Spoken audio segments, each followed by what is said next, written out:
Ladies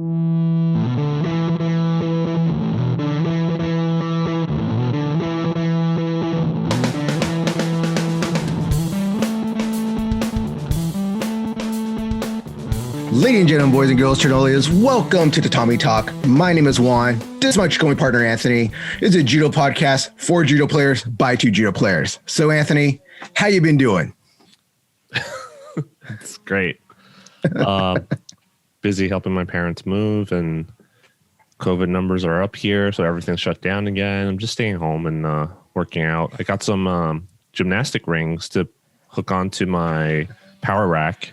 So I was going to say, so did you finish setting up the power rack already then? Yeah, I set it up a long time ago, but I didn't have any weights. The weights are actually coming this Tuesday, I think. Yeah, they're coming this Tuesday. It took a month and a half for it to send, so it's just taking a long time. So I got a power rack, got the gymnastic rings. I also bought a nicer jump rope because my surgeon said I can start jump roping. Okay. But, my old jump rope I used for Muay Thai, it's like one of those cheap ones, like the plastic ones. So it keeps it tangled. So I went online and bought like a nicer one with like the ball bearing and all that kind of stuff. Oh, okay. The fancier ones. Yep. Yeah. Fancier ones, and you measure it and you snip off the cables and stuff. And it comes with two cables, like a lighter one and a heavier one. They say that a heavier one's better for beginners. And I still consider myself a beginner, even though I can jump for like 3 or 5 minutes. Not right now. I can't do it because my knee starts hurting, but you're gonna look like Rocky in Rocky 3 when he's doing stuff in that bar when he's just like what just jumping rope like crazy. Yeah, so I'm going to use those, and then when the weights come, I'll start lifting weights again. So I've been gaining weight. I'm in open weight. I've been trying to gain weight for judo, right? But I couldn't because I couldn't. Now, is it like lazy gain weight, or is it like you're just going to build some muscle mass right now? I think it's both, a little bit of both. Yeah. Like the upper half, I think it's lazy, and the bottom half, I think it's from my muscles coming back from doing physical therapy. So you're in a badass gym. You're building your garage right there, man. Oh, I need those horse stall mats. Like I was doing research on home gyms, and you know what horse stall mats are? Like they actually put them in horse stalls, and they use them in like I've never heard of that. Use them in gyms and stuff. Okay. They're like these 1/2 an inch or 1 inch thick plastic mats. They're like 6 by 4 inches, 6 by 4 feet. Sorry, 6 by 4 feet usually, and each one of them weighs like 100 pounds. Whew, so 100-pound mat. Yeah, they're like heavy mats for you to drop weight. Like, you know those weights. Oh, okay, to drop weights on. Yeah. Okay, yeah. So I want to put that in my garage, but there's a store called Tractor Supply Company that sells these ones I want, but they're out of stock for like. But you can't find them at Home Depot. You can't get them at Orchard Supply. Yeah, they don't have it. So they have like a cheaper alternative they sell. That's like these jigsaw versions, not the jigsaw mats, but it's like a jigsaw version of the stall mats. They call them light stall mats. Yeah. They're just not as good, and they'll shift around a little bit, and that's why I prefer the heavier ones. But yeah, Tractor Supply Company is what everyone's been buying off of, so they're sold out, and they don't deliver, so I'd have to drive all the way to Santa Clarita to pick them up in my car, and they're so heavy that you need 2 people to lift them up in the car, I think. Well, I think even if you put these are 100-pound mats, how many mats do you plan on buying? Like what, 4? I measured it. I need like 4 or 5. Yeah. Yeah, 4 or 5. That's almost 500 pounds you're going to put in your car. In my car. That's going to break your suspension. All right.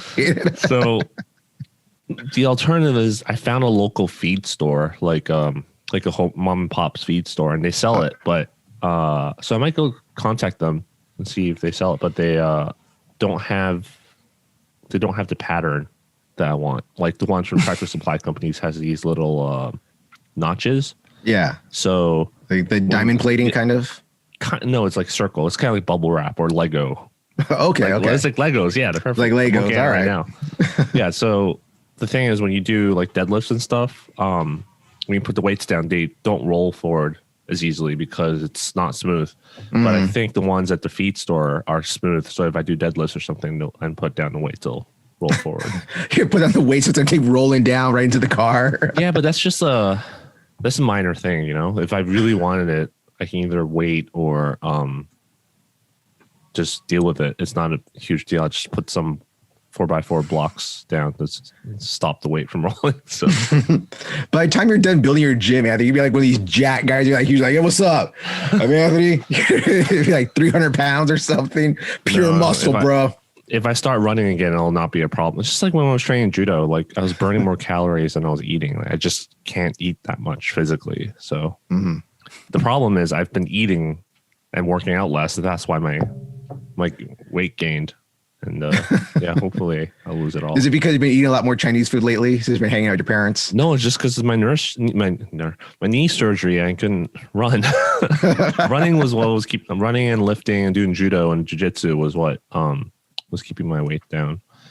But I was always the lightest in my weight class. So I was like, oh yeah, I'm hit my goal of like 220 or 219. Whatever. Hit my goal. Now I'm like over by 5 pounds. I'm like, crap. All right, so that's cool what's happening with us. So I know you did some research on the American Judo System. They've had some more things come out. And I wouldn't call it research. Like they just, did you sign up for it? They spam email you? Well, they don't spam email. Like I follow all their stuff, like all their shit that's been on YouTube, Instagram, Facebook. I've looked at all their stuff. Yeah, so that stuff I've looked at. I mean, I'm sure everyone's seen it. Well, everyone's listening probably seen it on Instagram or YouTube already, right? I assume. I don't know. They have like, was it 2,000 followers now or something? Yeah, the videos are all over Instagram and stuff. I see it all the time. I think they're pretty good videos. Have you watched any of them? Yeah. Well, I watched the free stuff. Okay. Well, what do you think about them? No, they're good explanation videos telling people what to like explain, like hand movement, placement stuff, how to pull, why you're pulling stuff, why you're grabbing certain grips and why you grab the gi certain areas.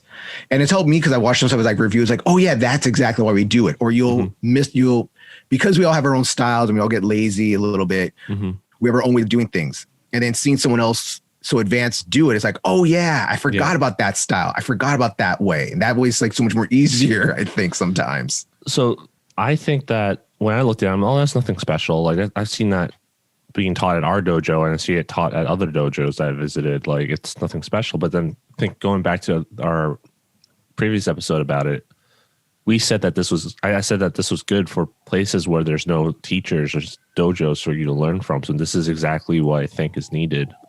Because you're learning exactly the same stuff that we're teaching at other dojos. The only thing is that you have no one to correct you. Yeah, that's the whole thing. That you see the video and you keep doing it, and you might like. I already had someone message me about one of my videos that I put on Instagram, and they're like, "So Juan, when you do this." I can't remember what they messed up on, like it was a hand placement or foot placement or something.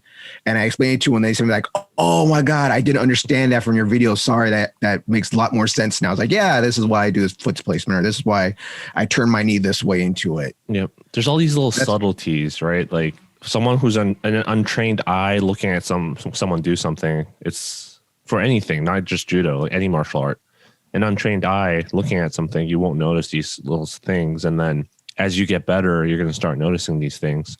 And to some people who don't notice these things, you have a teacher to correct you, you get a feeling that you're never improving or that you're constantly being corrected. But it's more like you're getting better. So now the teacher can nitpick more stuff and be like, okay, you need to fix this now because you got the footwork down. So now let's fix your hands.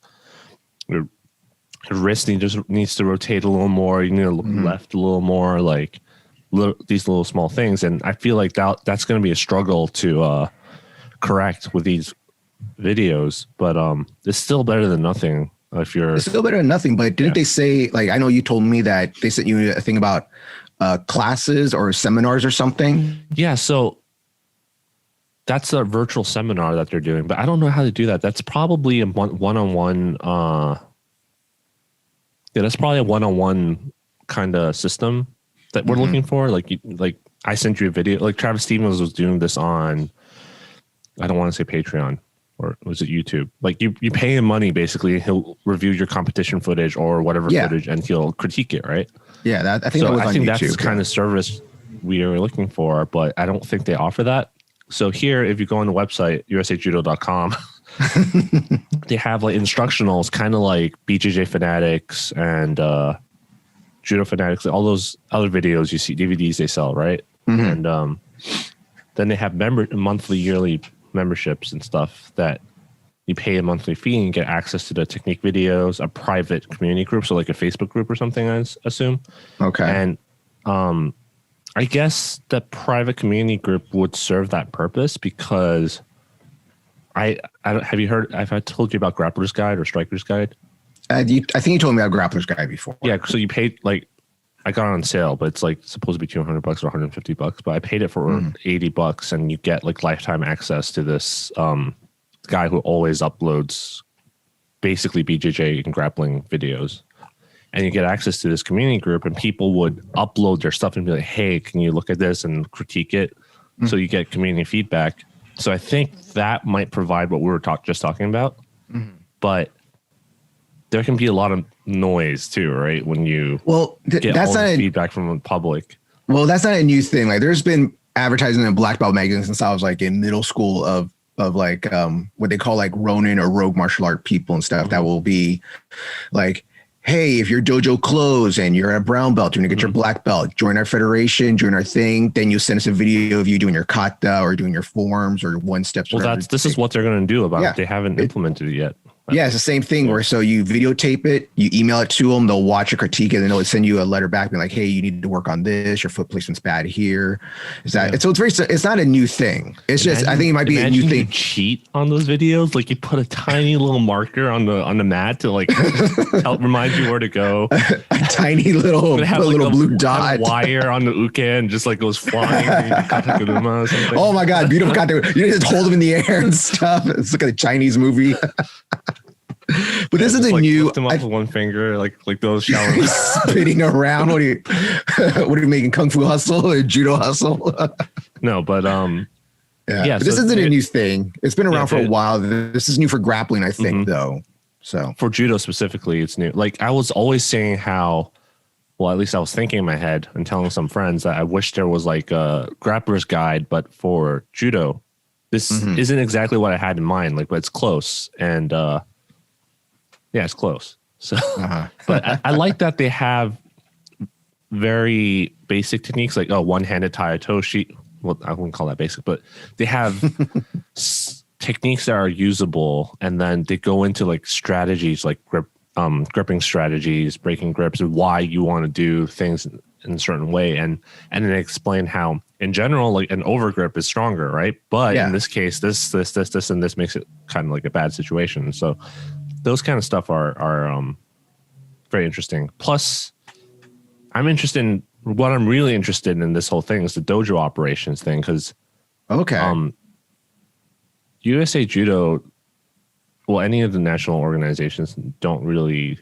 That's where they're also lacking, is helping people promote their dojos and start their own dojos. You're kind of on your own, right? You're paying a membership fee just to say, oh, this is a USA Judo affiliated dojo. But it's really, you only get kind of, I guess, like three things you get from it. You get the affiliation, so then you're a legit school. You get insurance, and you get the ability to compete in the tournaments. Yeah, but what do they do to verify that you're legit other than your rank? Yeah, as I'm saying, like other than that, they really don't give you anything else. Like they don't give you support. They don't want to give you grants, I guess. Yeah, I don't want to name names, but I've seen legit ranked senseis that are absolutely terrible, and I think it's coming back from the days when I think one of the organizations were selling ranks. Kind of. So like, I think it's people left over from that generation, basically. There's a story that I tell. I probably told on here before and stuff. But there was a time it was I can't remember if it was Winter Nationals or USA Nationals, the tournament I went to, and I was at the coaches meeting because I compete and I coach, so I have to do both things. And there was a guy there asking a question about coach. I think it was like before when you couldn't do leg grabs. It was like when you first started, couldn't do leg grabs, and he was talking about doing kochigari and what if your knee touches when you do kochigari on the person. But he wasn't saying kochigari. He kept saying, well, what if the guy does a kochi ochigari? It's like, what do you mean? Well, if he comes in for kochi ochigari, it's like, sir, are you talking about kochigari or ochigari? Well, kochi ochi. Like, there are two throws, sir. And he was a coach. And he's like, there are two different throws, sir. Which one are you talking about? He's like, and he demonstrated like, oh, so you mean kochigari? Yeah, kochi ochigari. And he just was oblivious. Like he did not understand that it was two different throws. Well, and I think that's the problem with a very competitive oriented promotion system is that you lose knowledge like that, right? Yeah. Well, you get a lot of says I would just like I'll hear that terms all the time. You hear guys say shout out there, do kochi ochi. And I don't think they understand they mean kochi into ochi or kochi or ochigari. They think that it's one word and they learn it that way at their gym. So they just start saying it and they're around other black belts that know what they're doing. It's like, what the heck is this person talking about? Mm-hmm. Yeah. So this dojo operations program, what I'm seeing again is missing compared with other national orgs is missing a lot of basics, because the Grappler's Guide, they have like the whole fundamentals program starting from how you should approach to learning Brazilian Jiu-Jitsu and grappling, like the mindset, and then like the hierarchy of positions in BJJ, like mount, half guard, like all that kind of stuff, like taking it back. Mm-hmm. That's not present in what I've seen. Who knows? I haven't bought the program for any of this, so I don't know if it's there. But I'd imagine you'd have to start from breakfalls, and I haven't seen any breakfall videos here.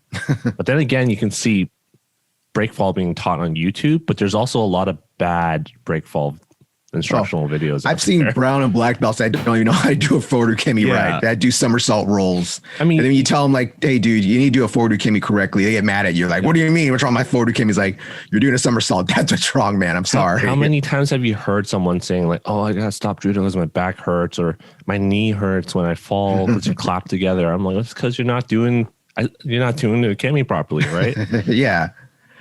Everyone wants to cheat and bend their knees. They pop up like everyone else. Like, oh, look, I popped up like everyone else. Like, no, dude, you're not. You're just doing a somersault. That's not it. So that's missing. They also have a how to run the internal and external events thing. So that's pretty cool. Though I'm not quite sure what kind of experience Jimmy Pedro and Travis has in running events other than seminars. So, well, that might be because they're talking about making profit. So it might not be making a profitable off a tournament. It might be doing a seminar or doing a class. That's where I'm curious, because people might go because, Jimmy Pedro and Travis Stevens is holding an event, right? But if I'm like, oh, hey, Anthony Lau is holding a seminar, like, well, you have to know how to sell it. It's like show up. you know, show up. Like, you got to sell yourself. I got cookies, Hong Kong local champion. Yeah. So but I think it's like what's about advertising. Like, so this is something that one of our Sensei Philippe would do. Is that for a while he had a thing with a jiu-jitsu school where he would go there once a month and teach judo throws for jiu-jitsu. The judo throws that he thought were most effective. Well, I was saying, no, when he first did it, it was for, what's that school in Burbank? Which one? No, he did. I thought it was Tsunami. Yeah, Tsunami. Wasn't that in Burbank? Yeah, no, that's in Culver, and also there's one down here where I am. Okay, well, the first thing he was doing that Tsunami BJJ or Jiu-Jitsu, whatever the name of the school is. You probably know better than I do and stuff. But he was doing it, but he would go there, do a seminar once a month because we had a couple of Jews of ours there, and they told him about it and they talked with his sensei. So it was more like, hey, this is a judo throws best for BJJ. So he would go do that. And then he started teaching at another friend of our school at Cosmic Jiu-Jitsu, Judo on the mind, Cosmic Jiu-Jitsu, where he would do a class like every 2 weeks doing just teaching judo. But again, because it's a BJJ school, he would teach judo throws that he felt were more effective for BJJ practitioners. So you can do that. Like, I've offered that to places where, since I do no gi, like I like doing judo throws without a gi and stuff. I'll do things where we're like, hey, you want me to do a class today of teaching judo throws without a gi? How to do harai goshi or ipponsonagi or ogoshi or uchimata without a gi, showing how it works.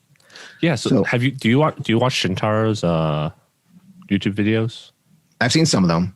Yeah. So recently he just uploaded a video about rolling through your throws that you see in judo. So you know how in Olympics they roll through the throws.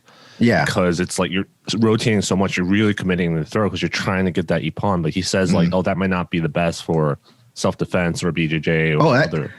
I say that all the time when I'm at my catch wrestling place or we're there with the BJJ guys, and they're like, since I'm a judo guy, they ask me some question. I tell them, when you do a judo throw and for like MMA or anything else, like you land on the person, you do not roll through. That is a sport judo thing. Yep. And I tell them that all the time, like, but I saw that. And it's like, yeah, you saw that there.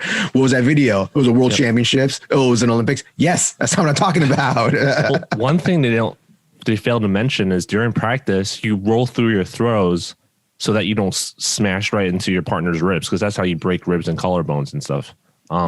So if you're doing 100 throws a night, if you drop your hips into someone 100 times a night, they're not going to come back. Everyone's going to hate you. Well, so it's not just, I'm not a huge fan of the roll through anyways. I'm more of just having a good control throw where you can throw the person and catch them. So they're hitting the ground at like 50% or whatever it is. They're not 100% hitting the floor 100 times a night. So I'm not a big fan of the roll through anyways. Like I'll do the roll through myself if it's a big throw. Like I'm throwing everything I have. Like there's another member of our dojo, Big Juan. And Juan's like what, 240, 250, something like that. And when I throw him my Haragoshi, I got to roll through because I'm doing everything I can when I throw him. Yeah. So where was I again with this? Oh, the external events. So yeah, I'm interested in that. They also have contact management for your dojo. So like CRM, how to maintain customer relationships and promote and market. So I think Jimmy Pedro is pretty well versed in that, even though like he has a name, but he runs a mat company and runs a dojo and everything. So I'm sure he knows everything about that. Plus I'm getting spammed by their email, so I know how good they are at their job, right?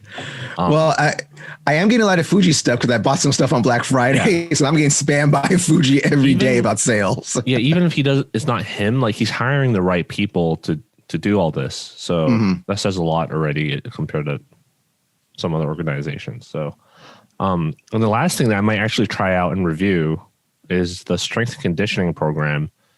And just by looking at it, it seems like stuff I already know, like foam rolling techniques for warm-up and recovery, stretching, core Olympic lifting techniques, learning to lift like an Olympic level judoka.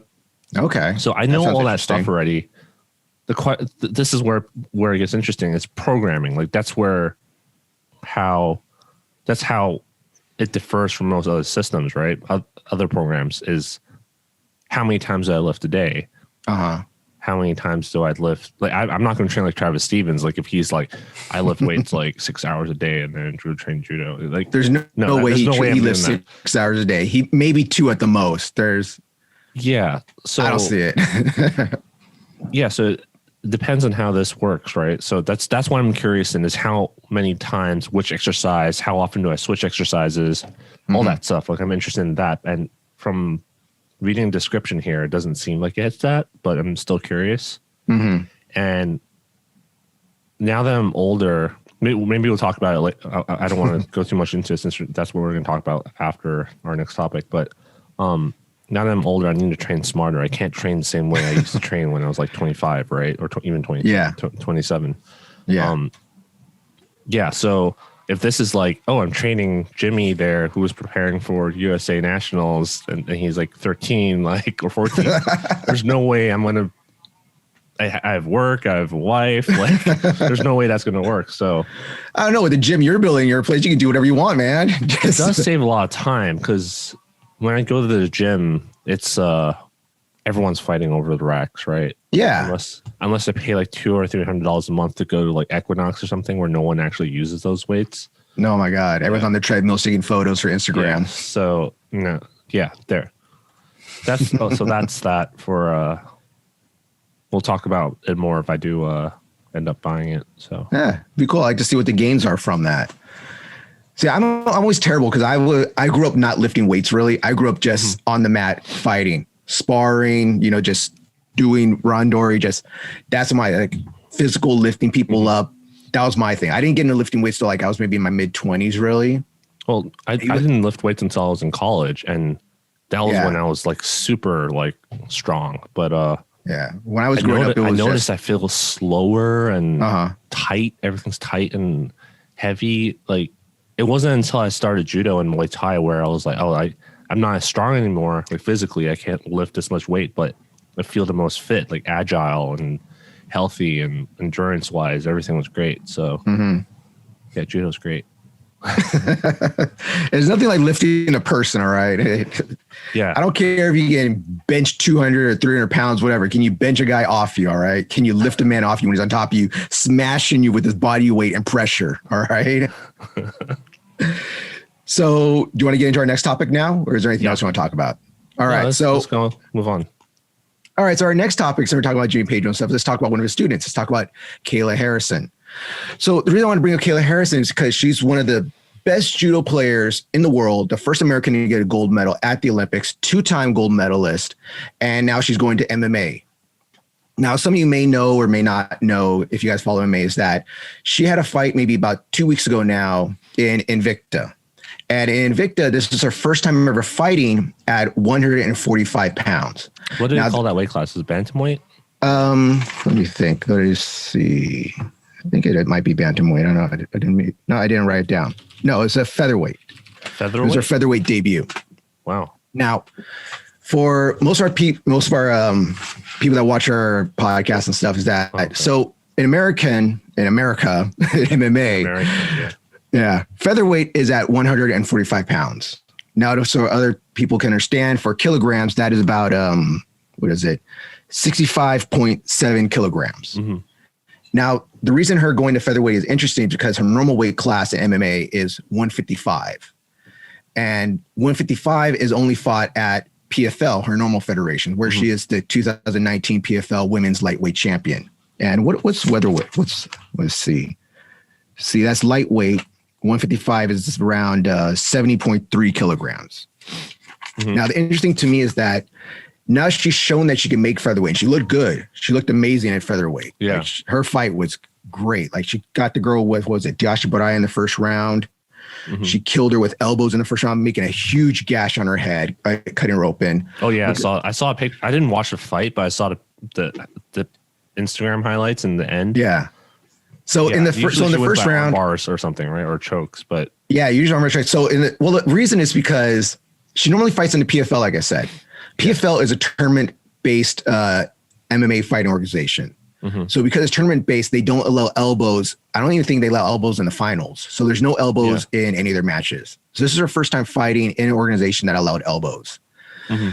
So she grabs the girl in the first round, gets her with Diashi Borai, takes her down, passes guard. It's just, I think she might actually been a half guard or a full guard maybe, but she just caught her, boom, straight over the head, cut her open, bloody mess, blood everywhere. It looks like a damn horror film. And she's just grounding, pounding this girl, gets top mount. The last 15 seconds of the round, she goes for the arm bar. I was like, last 15 seconds, let's go for it.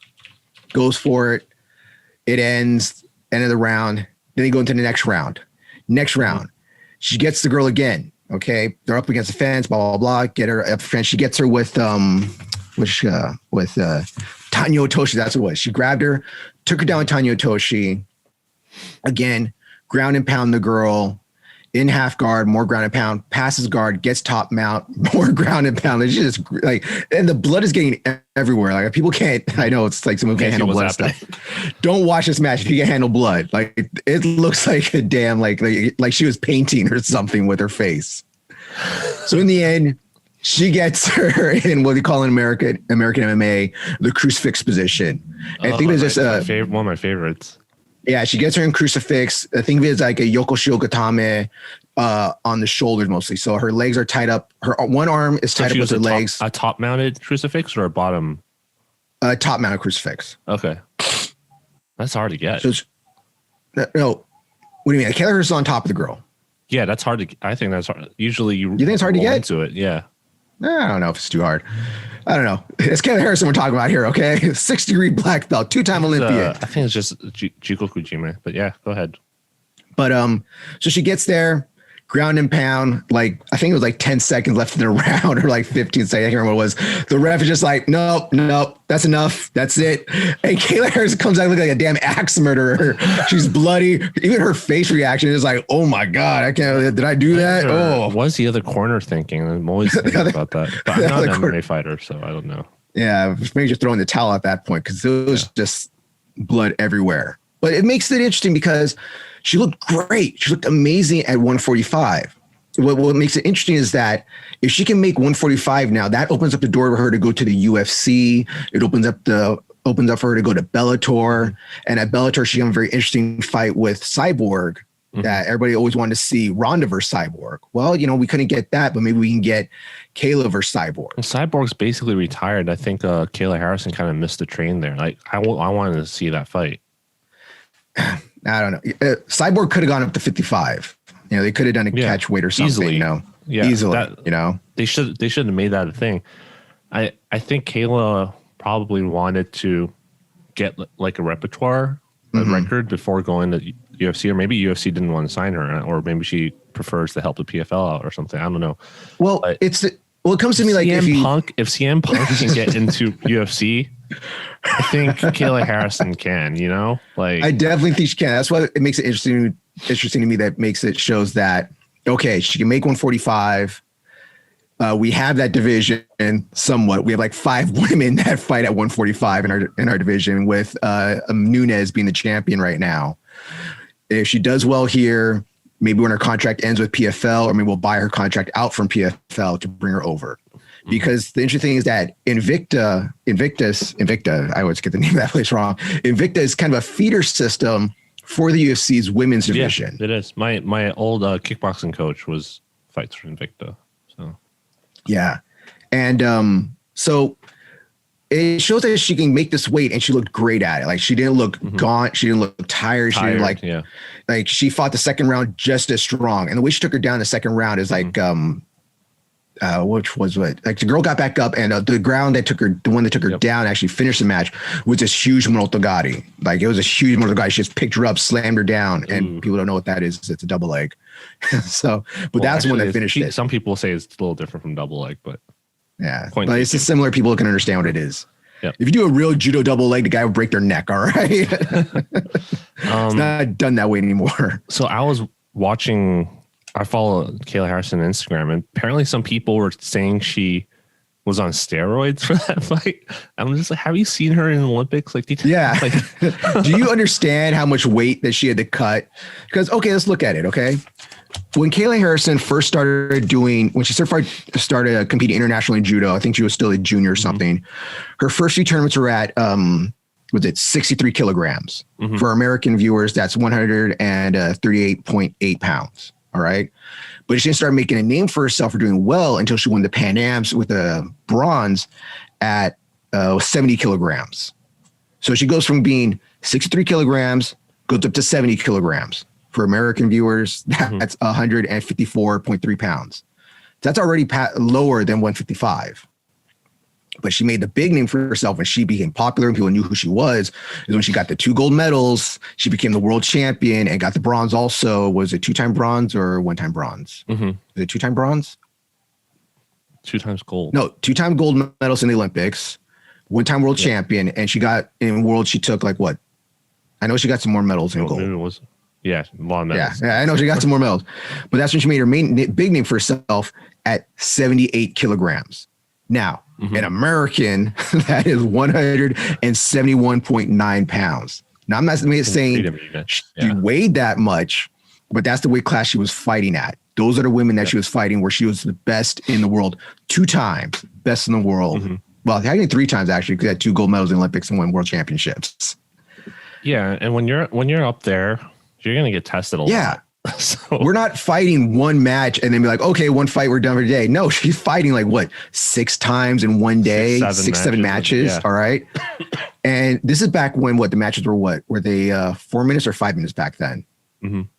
They were, I think they might be 5 minutes. Yeah, these are 5-minute matches. Maybe they were. If you win their 5 matches, and then you got to go on the golden score. So anyone saying that did it have golden score back then, or was it I think by that decision, by the time that she got her first gold medal, I think there was golden score at that time. Okay. I think there was. But anyone saying, oh, she's on steroids, she's roiding, like, really? She's roiding to get smaller? Like, I know there's different steroids for different things. Yeah.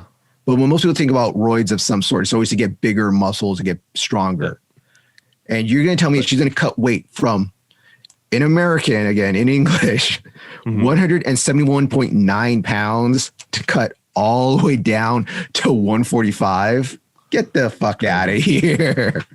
Yeah, this is why I wanted to see those fights and wanted to see her in in UFC earlier. I don't like the UFC as an organization, but that's where all the competition is, right? It's the best one. They buy all the best, you know? Yeah, because let's be real. The older you get, the harder it is to cut weight, right? Yeah. So, yeah, she's not exactly the youngest athlete either. So, I want to see this happen earlier, and I think now, like, if she doesn't do it soon, she might miss the boat. So, well, she's 8-0 right now. Okay, she's 8-0 right now. People she fights were honestly not. Well, I'm not trying to take anything away from Kayla, but they weren't that great. Like a lot of them. I'm not saying nothing about all female MMA fighters, but there is a small group that are really good. It is a big pool of really good fighters, decent fighters, and people that should go out there and fight for the money. It seems. I want to see Kayla fights Henry Cejudo.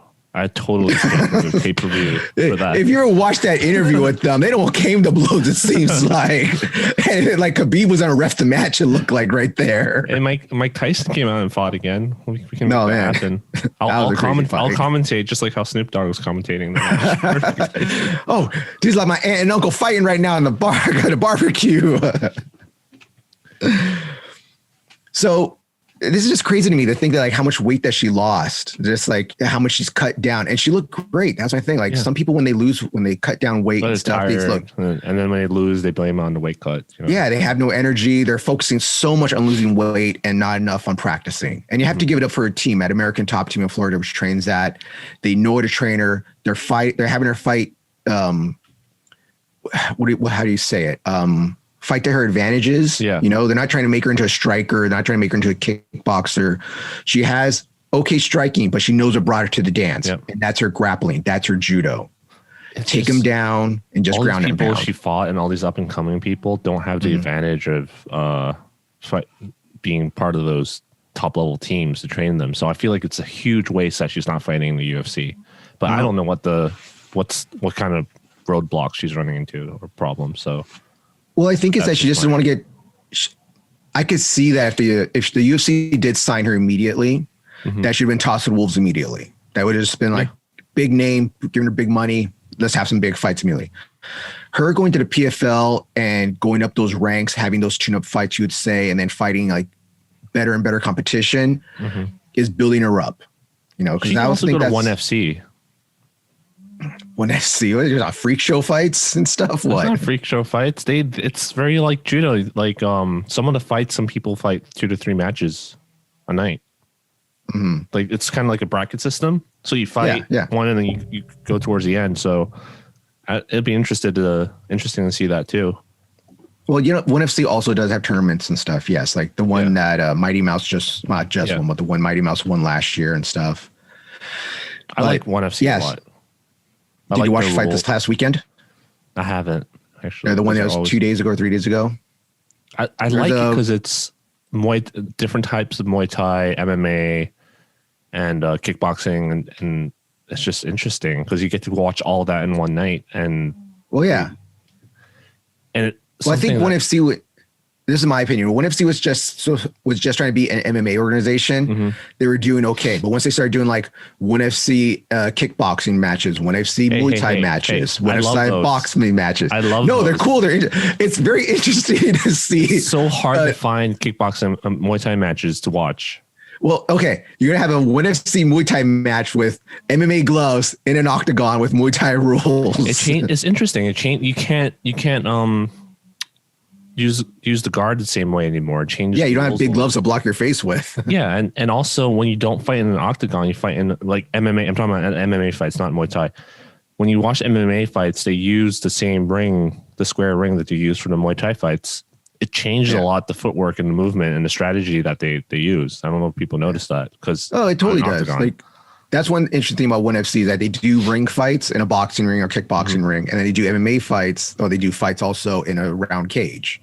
Yeah. And it's interesting when you see the kickboxing and Muay Thai matches in the cage, then you watch the MMA fights in the boxing ring sometimes. I do like the square ring. I just wish it was a square cage, not. Nah, it's too difficult. I've had a discussion before with people like, really? When you have an MMA fight in a square cage, if you put someone in a corner, there's no way to get out. They are super fucked. Then don't get cornered. Don't get. Oh my god, I was like so messed up. I put the guy in a corner. They just ground and pound the crap out of him. Always talk about how MMA is like the closest thing to real life combat, right? People say, but yeah. So in real life, you get cornered, you're screwed, right? Yeah, you get put in that corner right there, but find a way. I'll climb the cage. I don't like how they're like tangled up under ropes, you know? Mm-hmm. So that's one thing I don't like. It's also a safety hazard, you know? And it also looks kind of bad when they're like on the ground on the side, and then you see the ref and the coaches like untangling them while they're like grappling. So that's what I don't like. And then for the octagon, I don't like all that wrestling stuff they do against the cage. I mean, that in itself is a skill set, but I'm like not very interested in that. I don't know how to explain it. I feel like that's just kind of like to me it's kind of like turtling. Okay. Judo. It's kind of judo, like turtling has its own strategy that people are not. You don't just turtle up and pray. But at the low don't turn up and pray. Please don't hit me. Please stop. Ref, so stop to this. me, it's very similar to that. But I don't train MMA, so I don't know what's like. I know there's strategies and techniques involved in pummeling and stuff. So one of the biggest reasons, one of the main reasons back when I was MMA fighting stuff, it came up during a thing, is that the reason Asia uses rings more, or was it? Okay. The reason we use cages in America, because like the UFC first started with the cage, but cage benefits the fighters. Cages always benefit the fighters, so they can't escape. They can't get out anywhere. But it's harder to see. If you're there watching live, it's harder to see through the cage. You're mostly watching monitors. And from the MMA fights that I've been to, it's true. And the MMA fights that I had is definitely true. When I'm up against the cage, I'm like, I gotta keep getting away. Henry Cejudo versus Mighty Mouse, when they had in the Staples Center. Yeah, I couldn't see. I was like on row 30, so I'm pretty darn close, and I couldn't see shit. Like, so so is that rings benefit the fighters, but it really inhibits the fans from watching. But or cages, inhibits the fighter. Cages are for fighters, okay? Where rings are for the fans. If it's in a ring, the fans can see everything. Like they can watch everything, they can see everything clearly, no problem. But it's worse for the fighters because if you put a guy up against the ropes, he can try to squirm outside the ropes. He can try to shrimp outside. You try to take him down, he can grab a rope, be like, "Oh, I'm just wrapping my arm on this on accident. My bad." An octagon with ropes, then. A rope octagon. Well, if you want to watch that, you can go to Mexico and watch AAA wrestling if you want. I'm gonna make my own fighting championship and call it 2FC, and it's going to be an octagon with ropes.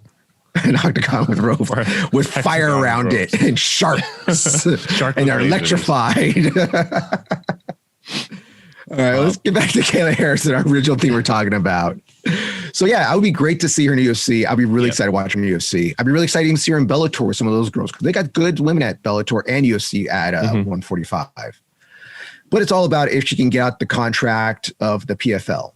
And I know the PFL canceled this year's tournament because of COVID. And that's why she was allowed to fight in Invicta. Hey, I have mats in my garage for my 2FC. I'm going to ask her to fight. You're asking her to come over. You're going to challenge her to a match. I think they're around the same weight class. Oh, yeah, totally. Yeah. It makes total sense. All right. So with that part now, talking about her weight classes and how to do that, like, when you cut that much weight, you got to think about recovery now. You got to think about how much I want to lose, how I want to lose it. Am I going to lose muscle? Am I going to try to lose water? Am I going to try to like hydrate a lot to try to lose a lot of water? Am I going to do like, what was this crazy one I heard? Like do a lot of, God, I can't remember. A lot of grain and nuts and berries I heard one time. Yeah, I've heard all these. Weight cutting, I'm sure you know better than I do, but from what I've read, everyone has their own way of doing it, and there's no like scientific. It's kind of like alchemy, right? Yeah, so I've heard people use this comparison. Was that I think I might have said it before. Sports science and sports nutrition and all that stuff right now is at the stage of what chemistry was at when it was alchemy. They know like certain things happen. They know atoms exist and stuff, but they don't know that much. So they're just they don't know why. Yeah, they don't know why, and they're just doing things based off of like what they see, but they don't know why it's doing it. So they don't understand the dangers, why it's working. Maybe it's something else they were doing that was making it work. So yeah, like when I was a kid, when I first started wrestling, I was wrestling as the first thing you cut weight. When I did karate when I was a kid, when I did taekwondo, those tournaments, it was like you just come weigh in and they just put you in a weight class. And you don't, like when you're a kid, even when I was in high school, it was one of the big deal. But when I started wrestling middle school, when I started wrestling elementary, middle school, it became like, you need to make weight. And when I went to high school, you seriously need to make weight. And I didn't know how. And I grew up just an old school way of like, all right, you need to make weight, Juan. You don't eat lunch. You have a very small dinner. You eat breakfast, have a glass of orange juice, and you go running. You run. You go on the wrestling mats and you wrestle with 5 sweaters on. Okay, not 5. You would wrestle with at least 3 sweaters on, sweats, your hood on, maybe a beanie and stuff. And you just wrestle with the heater on, of course. Who's going to wrestle without a heater on? You just do that. And after a while, you take all that off, you weigh yourself, see what you weigh again. Then you put on new clothes because you can't put on the old clothes. The old clothes all soaking wet. Yep. And if you keep the old clothes on you, you're going to reabsorb that water, you know? So I think in terms of how to do it, certain things are pretty standardized already that everyone does it. Like you said, running in trash bags and all that kind of stuff. Oh, yeah. So I saw that in Tokyo. We talked about in that episode where we talked about staying at the hotel with all the athletes and all of them. This is like the middle of the hottest, most humid month of Japan's weather, Tokyo's weather, and there's like typhoons and stuff going on, right? And these people are wearing hoodies with the weight cutting sauna suit running around the city. Like, it was crazy to see because I was sweating just looking at them. But everyone does that. They use the bathtub thing. Like, a lot of athletes say the first thing they do when they check in the hotel room is check if the room has a bathtub. Yeah.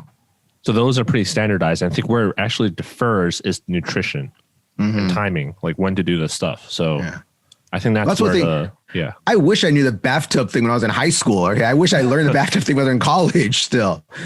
I don't learn the bathtub trick till I was like maybe in my mid-20s or something. I learned the bathtub trick when I was cutting weight for judo. And it was actually my wife, my girlfriend at the time, my wife is one that just suggested to me, was like, what are you talking about? What is this dark magic you're talking about? And I looked at it, I was like, oh my God, you're saying I could cut weight by just taking a very hot bath? This is bullshit. Why didn't no one tell me this before? So on Dave Roman's podcast, Judo Chop Suey, the last episode, they briefly talked about weight cut in Japanese athletes, and they were saying how Dario Belodid fought up a weight class last tournament, right? Probably because of the COVID restrictions, how you can't drink water before a test and all, like messed with their weight cut, which was something I was like wondering before the tournament, like how is that going to affect the weight cut? But one thing I learned was that Japanese athletes, they're contracted to fight at a certain weight class. So if you're contracted to fight at 60, you're fighting at 60. There's no way you're moving up. Yeah. You're not allowed to. It's a loaded roster. They don't have space to be like, oh, okay, sorry, you can move up here. We'll sit someone else down. No, there's a loaded, just a roster of the killers right there. Yeah, and they have Kiyoshi, 3 strings. Yeah, Kiyoshi, the guy that they Dave interviewed, was saying like, the myth that Japanese athletes don't cut weight is like full of shit. Like, so there's some crazy weight cuts he's seen. He says people passing out and stuff. I'm sure that happens here too, but I think there's a lot less flexibility. And for Japanese athletes, probably. Well, one of our old senseis told me that back when he was in school, like he was a judo player, like he was one of our Japanese senseis. When he was in school, he was a judo player, but he wasn't part of the judo team at the school because he wasn't like that level. I guess that was like a specialty, like maybe contract or something. But when he would get to school in the morning, the judo club would already be there running already in the morning. They would be out there doing their runs. And he said that he saw people pass out before. And that's just a normal thing. But I guess there's certain sports that do heavy, I guess it's mostly grappling. But for me, it's mostly been wrestling and judo that do, and MMA that do really heavy weight cuts. And to me, I'm not going to sound like I don't have a heart or nothing, but it's part of the game. Like, I don't know, just because I've grown up with it. Like once you start in middle school, you start cutting weight a little bit to when in high school, you're just being serious about it. And then when you get to college, you're definitely serious about it because you don't want to lose your scholarship. Yeah. You don't want to lose your funding. You don't want to get kicked out of school if I don't make weight. So you're doing the plastic suits, you're running all day, you're not eating anything, you're just drinking water. Or what I would do is like, I would have glass of orange juice in the morning and then a bowl of rice with salsa for flavoring at nighttime. That's what I would do to cut weight when I was younger. And then when I got older, like my wife would make me a bunch of salads all the time. Like her thing was like, you have to have salads with proteins in. You have to have salads with proteins. And I would just do a lot of shitload of running. How does she know about it? She knows some medical stuff, and she grew up doing karate. Like it's not big weight cutting there, but yeah. Even now, like I don't cut a lot of weight because I fight at 90 kilos. Like when I used to fight at, was it 80? Used to fight at 80 some kilograms, but when I moved to 90 kilograms, I was like, because I was kind of tired of cutting weight, and I still cut a little bit of weight now, but every now and then, and this sounds going to sound crazy and stupid, I like to cut weight every now and then. So I'll put on my plastic suits and I'll go for a couple. I see you do that outside of dojo. Yeah. Yeah. Like I love sweating and cutting weight. So I'll put my plastic suit on. I'll put 2 sweaters on, my sweats on, my beanie and my hoodie, and I'll just go running. I'll do it during the summertime. Sometimes I'll do it during the winter. Winter's great. I love doing it in the rain the most, but it's just built into me. And I think it comes from wrestlers, judo guys, MMA guys. They understand weight cutting. As long as I don't come in the dojo one day, open the door and see you passed out. I'm dead on the mat. Oh, there's been some times where I've been stupid. And I did it during a really hot day one time here in LA. Oh my God. I was like, I can't breathe. I got home just like peeling everything off me. And I just laid down my bathtub and I put that cold water on, just laying in there. I was like, man, I hope I don't drown. I remember that one summer when it was like 110 degrees and I trained BJJ and judo back to back. I lost, by the time I got home, I weighed myself. I lost like 7 pounds. Oh yeah. We had a guy one time visit the dojo, and I can't remember where he's from some Scandinavian country. And it was one of the hot days, and it's when our Saturday practice where all we do is randori. And it was like, who knows, like high 90s, maybe 100 even. And he was just like, I don't know how you guys can do this. I don't know how you guys can do this. And he was just, he did like 1 or 2 rounds just sitting down, just, I can't do this. I don't know how you guys are doing this. We're just like, whatever, just keep on going. Yeah, just go. You just gotta pace yourself. Like we were training, but we weren't training the way we would train that if it was like 80 degrees, you know? So yeah. But I've also told guys before, like there was one of our guys that were going to go compete in Florida. And I told him it's going to be a lot more humid out there. It's going to be a lot more hot. I don't know how the air conditioning is going to be in that building and stuff, but for training right now, keep a rash guard on. I'm not saying like train with like 5 different layers of it. Maybe put a t-shirt and a rash guard on to get used to that body heat and fighting through it. Yep. So there's like little things you can do and stuff. But now that I'm older, like if I had kids, when I have kids, who knows, and they start wrestling or doing judo, I'm going to be much more safer with them than I was. Cause I did a lot of dumb stuff. Like I one time at a wrestling tournament, they lost our weight. They lost our actually weights. So we weighed in like on a Thursday at a dual meet. We get to the location, Chico State. We get there to the place on Friday night, I think it was. And we get there to register and they're like, oh yeah, so are you guys going to weigh in tonight or tomorrow morning? And we're like, what? What do you mean? Oh yeah, we never got you guys your weight cards or nothing with all your weights. Like, no. So we had to weigh in the next morning. So you see our entire wrestling team with sweaters and hoodies running up and down this damn hotel, going up and down the stairs all around the place. We turned the bathroom into a sauna. And the way you do that is that most bathrooms have like a heat lamp sometimes inside there. So you crank up that hot water, turn on that heat lamp, and you sit in there with all your stuff on. You just sweat, you're sweating. I was just, oh my God, I'm going to die. I'm going to die. If we're in alchemy right now, then what would you call what you did back then? We're Stone Age or something. I don't know that. We're using leeches and shit to cut weight. I wrestled in high school when I was varsity sophomore year, and then the sophomore my junior year. I can't remember. I wrestled at 135. Okay, I weighed in at 129 pounds. Oh my gosh. So I had to cut. I've cut that night. I think I cut maybe at least 11 pounds, maybe more or something that night.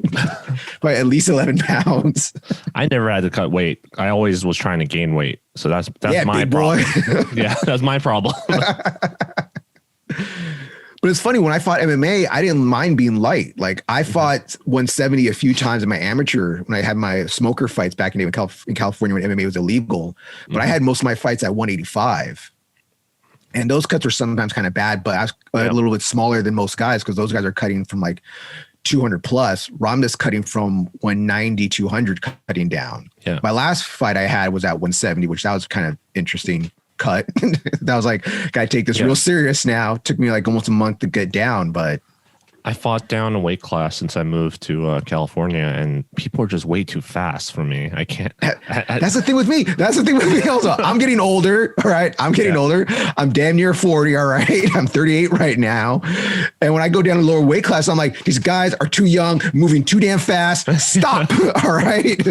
Yeah. I'd rather fight a heavier guy that's slower and then I'm faster. I don't care about the strength stronger, difference. but it doesn't really affect me. It feels like. Yeah. I don't care. It doesn't bother me. Fuck it. But yeah, so like when you take a sauna baths, help out so much now. Like knowing about sauna baths. Yeah, I use it for recovery too, not just not just for I don't weight cut, but yeah, recovery is great. Yeah, I do Epsom salt baths. I use Japanese, like I'll use Japanese salts and Epsom salts together and stuff. Yeah, and I'll do that alchemy. At least. They said that I then turned into gold.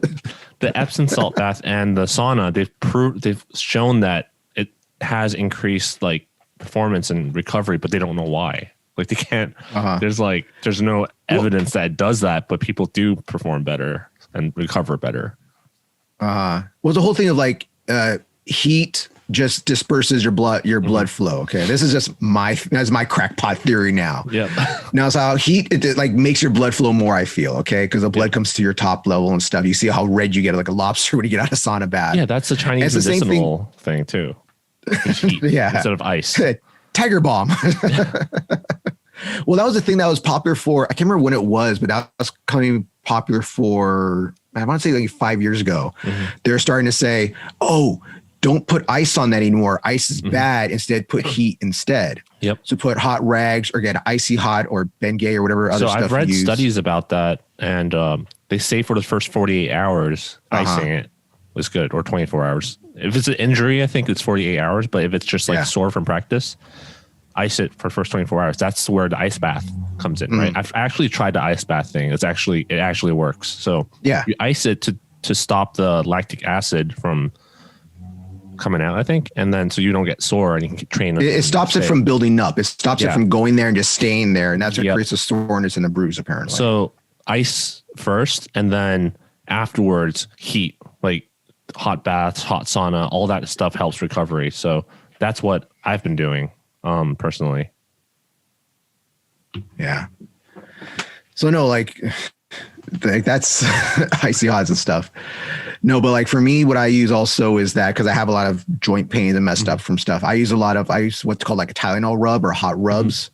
Like I'll tend to put that on. You ever use that Muay Thai liniment? That's what I used to condition my shins with. Is like it hurts, so I put that liniment on and it numbs and you just keep on kicking. Yeah, you put it in your mouth, you chew it like a gum, and you spit out.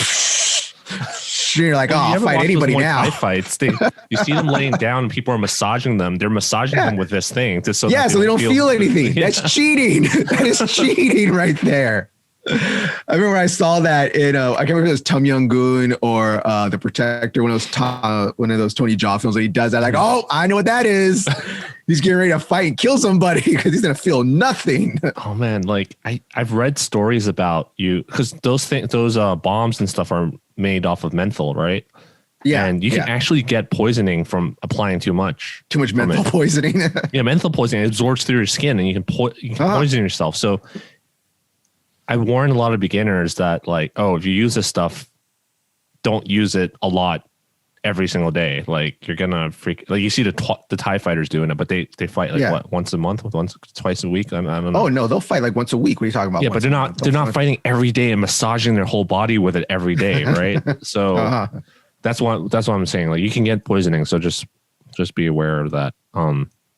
Yeah. What other stuff do you do for recovery? See. Like I use Tylenol rub. I know growing up, like everybody like swore up and down by a Tiger Balm. Everybody loved using Tiger Balm in the wrestling room. When I was in high school, I used Bengay. Yeah, Bengay.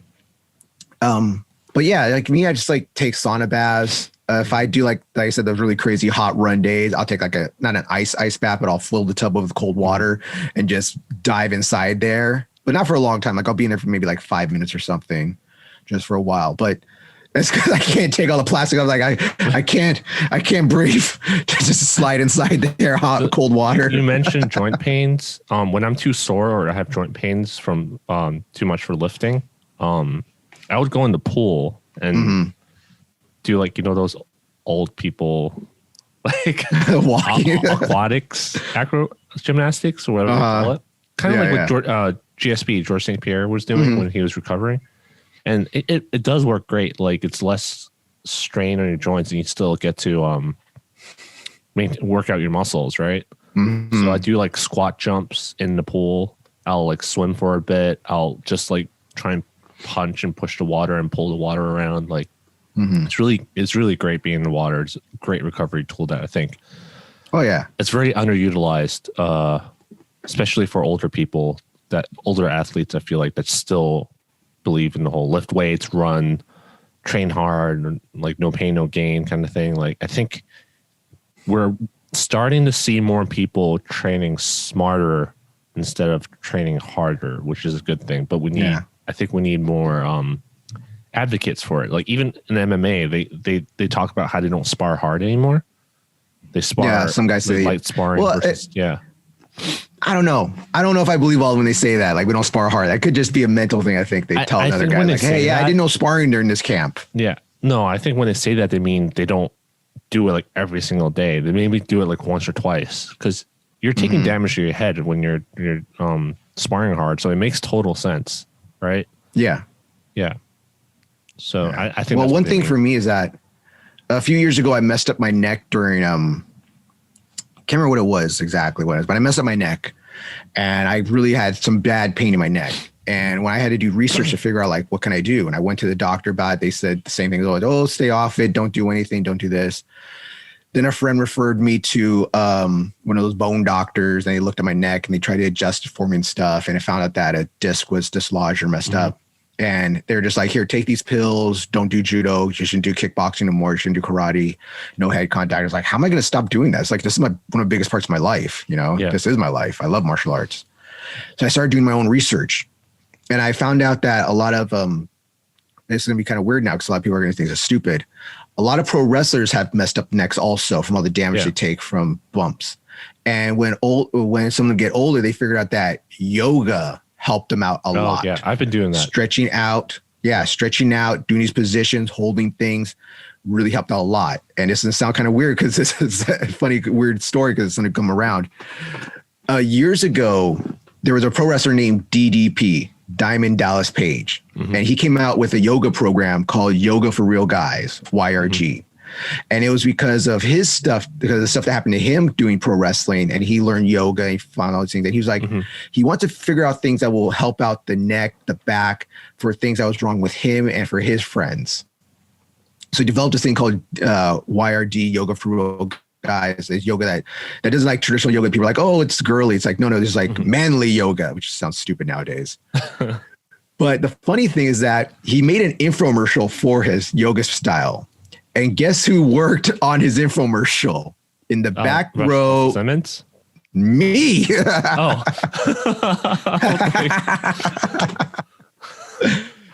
So it's funny because I did this yoga program with him because he pretty much did like a 2-hour class for his infomercial.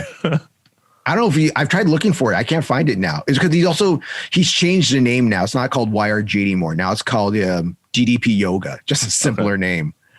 But if you can ever find his old infomercial from like 6 or 7 years ago, maybe even more, and he did this YRG infomercial, I'm in the back row. I think I'm in the back left corner, doing yoga. And it's funny because later when I messed up my neck, I started doing his yoga, and that's one of the things that actually helped my neck out. It helped my neck out, helped my lower back out and stuff, stretched me out. And then from there, I got into doing different types of yoga, specifically for neck stuff, for back stuff to stretch it out.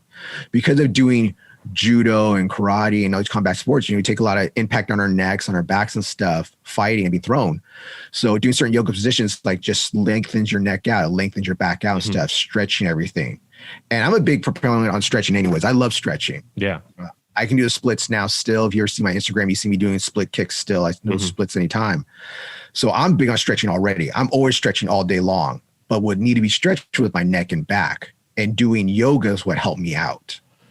Yeah, I hate yoga. I'm just gonna say it right now.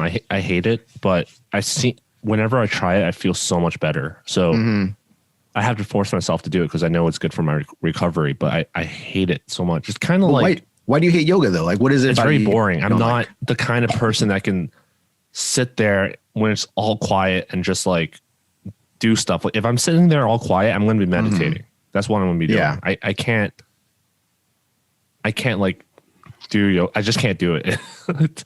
So if I were to do yoga, I've been trying to do it at home for my knee surgery, and it definitely helped. I'm not doing it as often as I should because I hate it so much.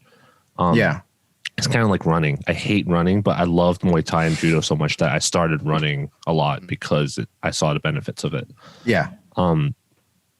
But I need like an instructor there because I did have friends that did yoga, taught yoga and stuff. So I did go to their classes. And that helped a lot. Like, when this is over, I wanted to sign up for a class. And most of the time, I think I recommend other people to do that if they're looking for some place to do yoga is check your local, like your dojo and your jiu-jitsu gym and your Muay Thai gym, whatever, and see if there's anyone there has recommendations like, oh, I train there or I teach here. Because there's a guy in my BJJ club that actually says, oh yeah, there's another guy who does Brazilian jiu-jitsu that teaches yoga like 5 minutes away from here. And I'm like, oh, that sounds great. Like he would know what specific movements would be good for grapplers. So yeah, I recommend that.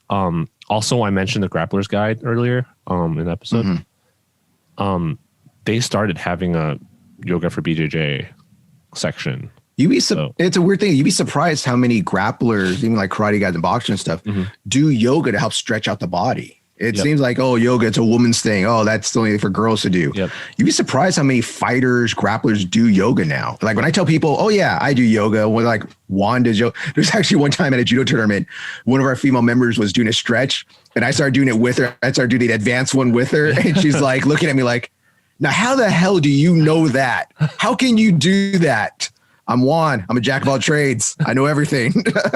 There's also a yoga for BJJ. You can Google it. It's a subscription model. It's a guy that actually trains BJJ that sends you like a workout, a yoga routine program, and all that kind of stuff. So I haven't tried it, but because I've already subscribed to too many things. So yeah. So if anyone tried it or does it and has any feedback, let us know. Now, I know, like for me personally, when I start practicing, I always like doing a good warm up with stretching. I like stretching my legs, stretching on my arms, stretching on my neck. I like doing a big stretch and warming up my knees. I know you're a proponent on stretching after class. Why is that? They've done studies that doing too much stretching before class increases the chance of injury because you're so loose. Like you might twist something or pull something easier. I'm not saying you shouldn't stretch, but what you should do, they said, is called dynamic stretching. I need to pull up the study that you did. But dynamic stretching, we do that in my BJJ class and also in my old Muay Thai club.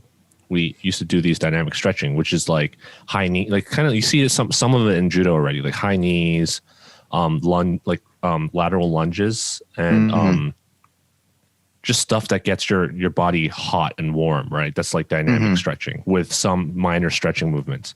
But what you should avoid is too much like long stretching movements like splits and touching your toes. I'm guilty there. Like touching your toes and like these kind of movements, like holding it for a long time, like having someone push you from your back, like those kind of really intense stretching movements. Those they've shown are better after class, after activity. So they've done studies that injury rates reduce if you do dynamic warm-ups early on. And more importantly, is getting the muscles warm and your blood and your heart rate up. That's more important for a warm-up. And people have asked this question on Reddit, and basically goes into the thing about running classes, right? You have different people with different athletic levels and age groups, and older people wouldn't be able to do the high knees, like the stuff that we do right now, right? So those people what they need to do is their warm-up time needs to be longer. Like a young 15-year-old might only need to warm up for 10, 15 minutes, but doing all these highly dynamic movements, right? Like 5-minute warm-up for a kid. Yeah, I'm starting to notice this too as I'm getting older, is that I can't do some of the stuff that people are doing anymore. And because I'm doing less intensive stuff, my warm-up sessions needs to be longer. So by the time you're in your like 60s or something, your warm-up should be like 45 minutes. Like if you're, it's like half the class. Yeah, but I'm talking about coming up, like you've seen some of the older senseis at our dojo, like the little small movements they do. Like you basically have to do that. I mean, we're not old, so we don't know how it feels that way, but I know some days I wake up, I feel old, man. Yeah, but they do like a little bit of stuff and then they get tired. Some people are like, oh, they're just out of shape. But no, when you get old, that's what happens, right? Yeah. So they're out of shape. That's so mean. Look at that 6-year-old. He's out of shape. Look at him. Yeah. So you're warm. I mean, 45 minutes is ideal, but obviously realistically it's more like 20 or 30 minutes. So they need these, as you're older, try and show up earlier and then do a little bit of speed walking maybe, and then a little bit of like jumping, like just hopping around, like not necessarily high knees, but hopping around, and some light stretches and rotating of your joints like that. That should, and then when you're working up, when you have a sweat, that's when you know you're warmed up. So that's, I'm sure you've heard that before. When you've worked up a sweat, that's when you know you're warmed up. Yeah, I know. I get it. Yeah, when we were young, it's like, oh, I warm up just walking to my kitchen sometimes. But yeah, if you're really out of shape, then you warming up might literally be just walking around the mat and doing a couple of push-ups, right? So, save all the intense stretching for the end, because that's more about stretching is more about for recovery and more so than warming up. So that's interesting. Yeah. It's very interesting. See, for me, because we were just talking about yoga, that's where it comes from. No, it totally makes sense and stuff. No, it's like for me, because I have very stressful legs and stuff, because I can still do the splits and go into splits pretty easily. If I do not warm up my legs, if I don't warm up my splits, okay, let's just put it that way. If I do not warm up my splits before I go do karate or before I go do judo or go kickboxing, even catch and stuff, because of my flexibility is already there. If I do not warm that up or if I do not stretch that out, I'm going to be sore as hell the next day. Or I might pull something because my body's already says that I know you can do this. You can get this high. You can do that. And if I do without warming up, that's when I pull something. So have you actually tried the method I said, like getting warmed up in a different way and then without overstretching? I'm not telling you not to stretch. It's no overstretching. And then do the intense stretching that you do afterwards. Well, the thing that Philippe used to do, like, because my work schedule is kind of weird and stuff, and I'll come to class late sometimes.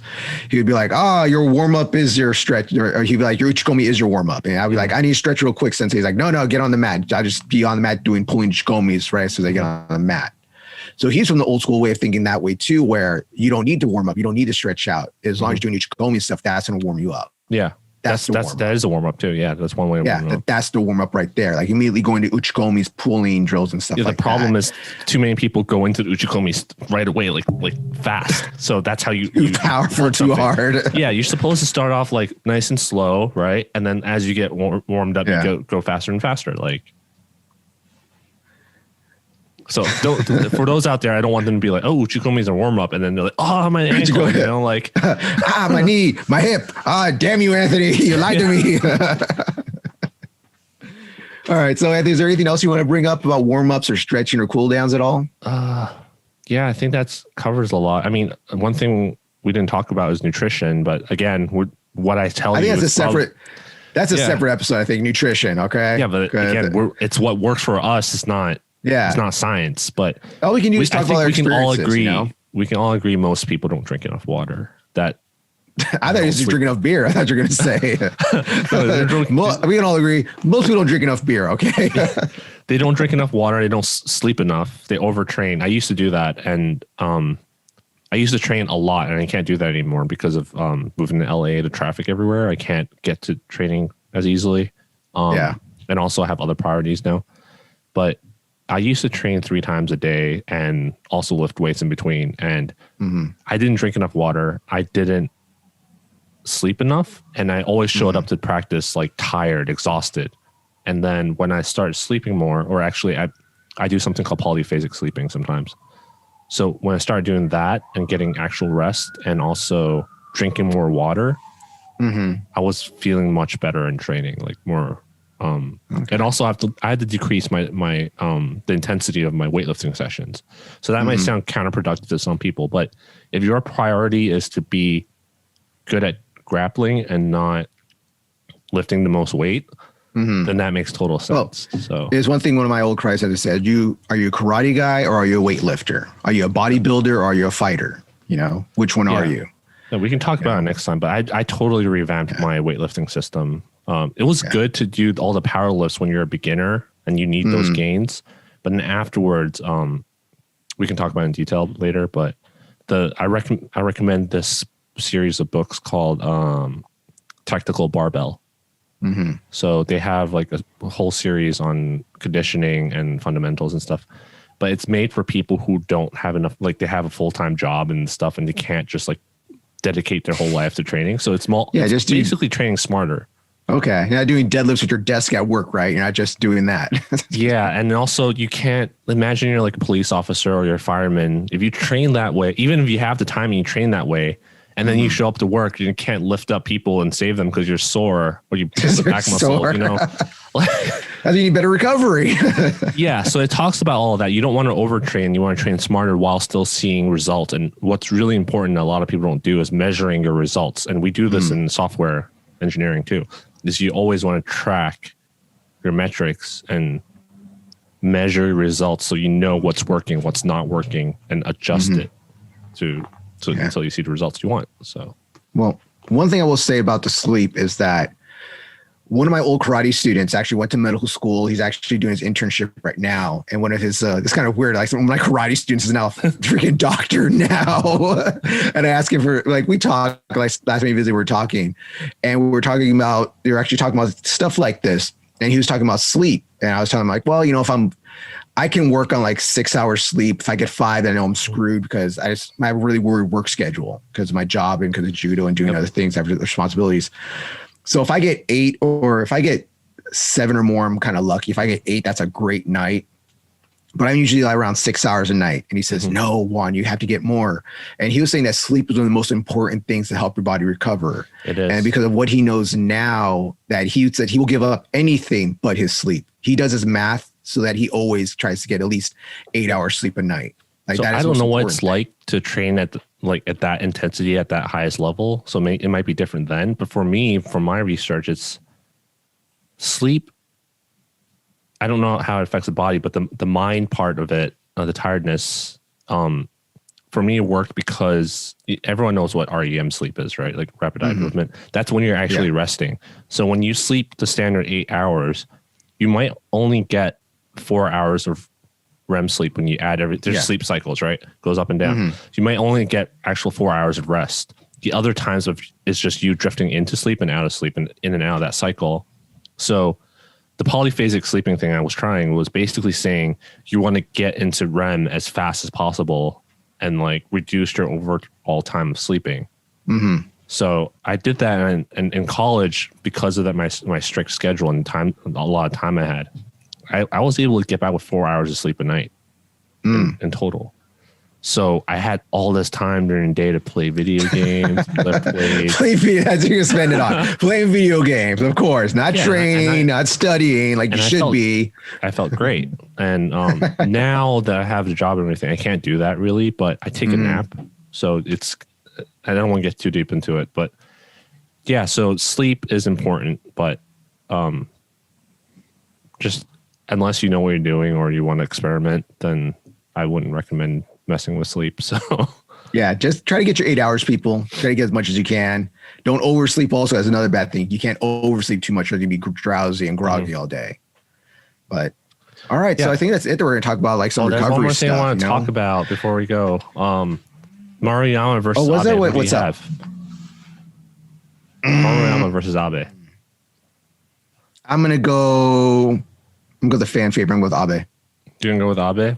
Why is it? I'm going with Abe. Dave Roman was talking about it. I tried to like record our session before we listened to it because I know he was going to talk about it, but so I don't get my mind like biased. But I really like Maruyama. I really want him to get it. Uh-huh. I think he's going to retire after this just because of his injuries and age. That's why I like him so much, because we both have knee surgeries and stuff. Knee surgery buddies, besties. Yeah, no, it's like oh, he can be a world champion even after like such catastrophic injury. And I'm just like, oh, I can do that too.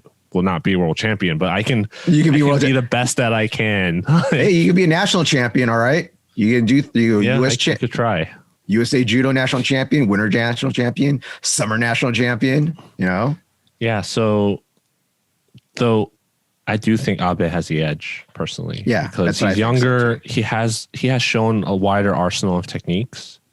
Like you see Abe do Osotogari, Sode, Ippon Seoinage, like drop Seoinage, Tayatoshi. Like you've seen everything. Maruyama, 90% of the time, I've only seen him do Tomoe Nage or Uchimata.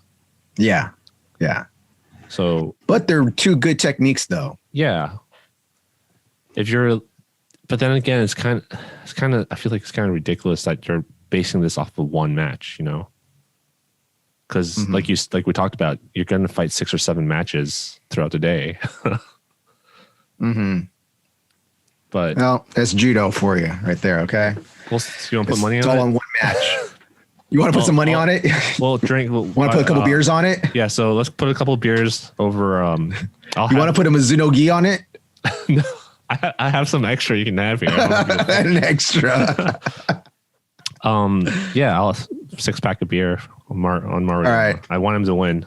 So all right, let's do this. His methodical style of judo is very like what I like, versus Abe is very explosive, and I'm not a huge fan of that. Even though it's cool, it's awesome, amazing, but that's not. No, it's great throws though, man. They're always like big throws. Yeah, but it's not very. Judo is all about maximum efficiency, right? And minimal effort, but that's not always the case in Olympic. You know, like how he powers through them sometimes. Yeah, but there's just something about Maruyama's style that looks very effortless, you know, and he only uses his speed and energy when he needs to. It doesn't like I don't want to point out athletes, but if you look at some of the top level athletes, specifically the Eastern European ones, they're like it's like a grind when they win, you know. It's like just wrestling. It's more grittier style. Grittier style. That's not the kind of judo I like. So I'm gonna offend some Abe fans. My Jessica's my wife is an Abe fan, so it's all right. So if you want to come after him, he lives in Torrance. You can come to Hollywood Judo when we reopen. All right. If you ever want to challenge me, you want to challenge Anthony. All right. You're ever mad about something we say. All right. We're usually there. All right. Okay. So that's all I want to talk about. This is a long. Oh, now you're scared now. All right. So thank you everybody for watching today's episode. Hope you guys learned some stuff. Hope you guys enjoyed it. If you want to follow me on Instagram, it is @GRA_Juan. If you follow Anthony, it is Anthony Throws. If you want to hit us up, you can leave us a comment on YouTube or send us an email. We always appreciate comments. People ask questions all the time. I try to answer them. If you guys want to do some question episode, let us know. Send us a bunch of questions maybe. And is that it, Anthony? You got anything else? Yeah, no, that's it. All right. See you guys next time. All right. Like, share, and subscribe. See ya.